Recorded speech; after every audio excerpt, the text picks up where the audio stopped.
पूरा समय सास के किसी ना किसी काम को लेकर मतभेद चलते ही रहते हैं। बहू, ओ बहू, जरा चाय बना दे। मुग्धा चाय लेकर आती है। ये लीजिए, और कुछ चाहिए? अरे नहीं, बस चाय पीने का मन था। जाओ, तुम दूसरा काम करो। चाय पीने के थोड़ी देर बाद सास दोबारा मुग्धा को आवाज लगाती है। अरे बहू रे, आओ बहू, जरा हलवा तो बना दे, मीठा खाने को मन हो रहा है। इसी तरह मुग्धा की सास पूरा समय कोई ना कोई काम बताकर उसे रसोई से बाहर तक निकलने नहीं देती। कभी चाय, कभी हलवा, कभी पानी तो कभी दूध, हर समय खाने को चाहिए और उसके लिए अपने हाथ पैर बिल्कुल नहीं हिलाने। परेशान किया हुआ है इन्होंने।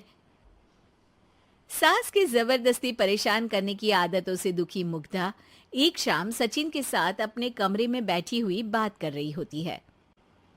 सुनो जी, मम्मी जी की ये जानबूझकर मुझे परेशान करने की फरमाइशों से मैं बहुत फ्रस्ट्रेट हो चुकी हूँ। पूरे दिन में एक सेकंड का आराम नहीं मिलता। रसोई से बाहर कदम रखती नहीं कि बहू ये बना दे, बहुरी वो बना दे। अरे इनकी फरमाइशें चलती ही रहती है।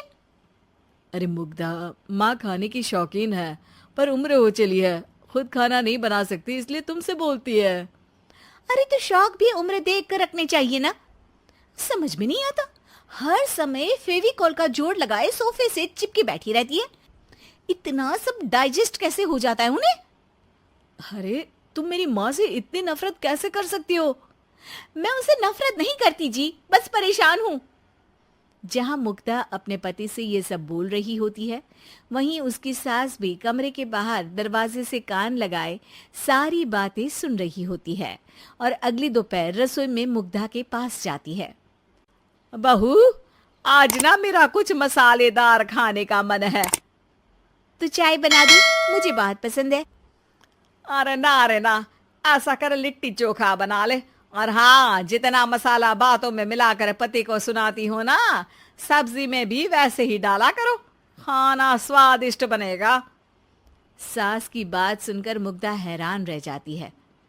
मतलब अब पूरा समय मुझ पर हुक्म चलाने के साथ बंद कमरे में हुई पति पत्नी की बीच की बातें भी सुनती है?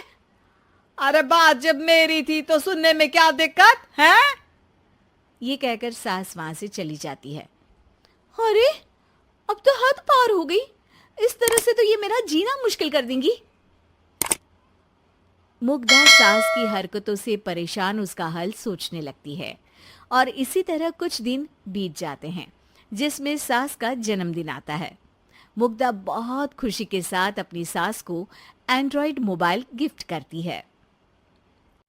मम्मी, आपको सबसे बात करने के लिए बहुत दिक्कत होती है ना, कभी सचिन तो कभी मुझे बोलना पड़ता है, पर इस मोबाइल से आपको कोई दिक्कत नहीं होगी।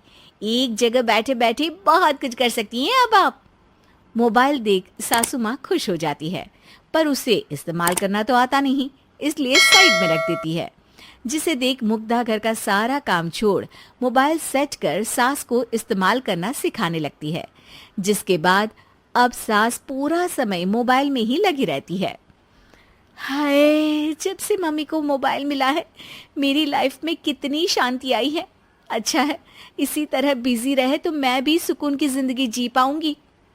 अब मुग्धा जब मन करे काम करना, जैसा चाहे वैसा खाना बनाकर खाना, पूरा समय रिलैक्स और खुश रहने लगती है। क्या बात है, आजकल तुम बहुत चहक रही हो। अरे मम्मी जी से छुटकारा जो मिला है, अब ना फरमाइशें ना छुप छुप कर बातें सुनना। अच्छा, तो मोबाइल गिफ्ट करने की ये स्कीम थी। इसी तरह दिन बीतते हैं और अब मोबाइल पर लगी सास फरमाइशों की जगह सवालों के लिए बहू को आवाजें लगाना शुरू कर देती है। अरे बहू सुन तो, देख जरा किसी का फोन क्यों नहीं मिल रहा? रिचार्ज खत्म हो गया है, पर अभी 4 दिन पहले ही तो मैंने किया था, इतनी जल्दी कैसे खत्म हो गया?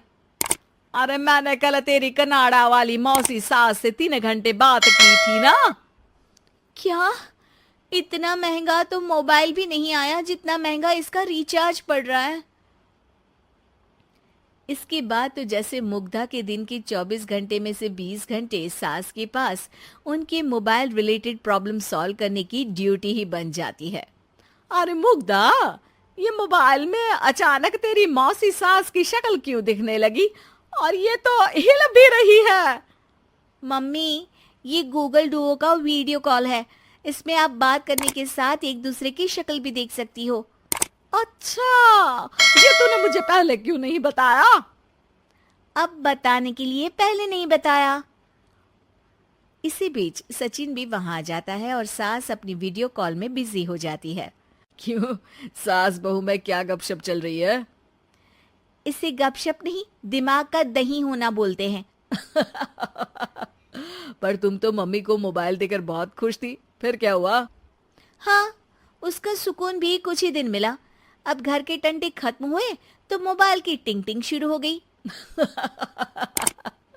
देखो भाई, कुछ पाने के लिए कुछ खोना तो पड़ता है। आखिर तुमने मोबाइल अपने फायदे के लिए ही तो दिया है, तो फिर सवालों के जवाब भी देने पड़ेंगे, क्योंकि जब तक उनके हाथ में ये फुंथरू रहेगा, तुम्हारी लाइफ में प्राइवेसी और सुकून रहेंगे।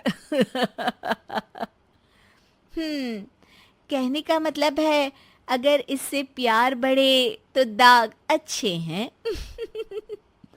अरे मुझे पहले दिन से ही पता है मोबाइल किस मकसद से दिया गया है।